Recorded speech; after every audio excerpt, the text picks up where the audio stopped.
L'origine du projet, en fait, c'est venu dans des discussions qu'on avait régulièrement avec la Maison de l'Emploi, parce que notre souci, c'est d'attirer du personnel et des nounous pour la garde d'enfants depuis le début.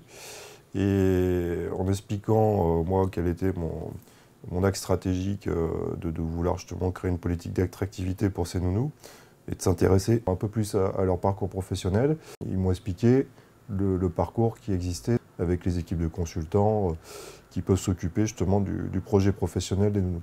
Donc l'idée a commencé comme ça.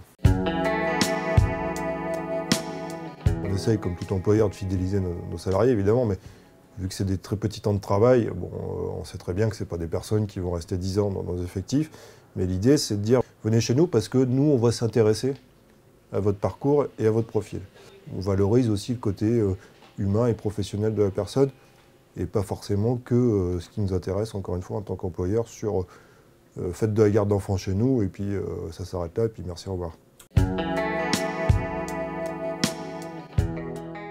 C'est gratuit, le service est simple, les consultants sont des gens très professionnels et très carrés, et donc il n'y a aucun souci au niveau de la confidentialité, donc on travaille en toute confiance avec ces personnes-là. On a commencé donc depuis l'année dernière, on a une quarantaine de personnes accompagnées. Donc nous on souhaite que ça monte en régime, hein, même si on a déjà un bon nombre de personnes qui ont pu bénéficier de ce dispositif. À partir du moment où il y a une vraie problématique de fidélisation et d'attractivité, on a des outils qui sont à notre disposition. Ce serait dommage de ne pas en bénéficier et d'en faire bénéficier à ses salariés.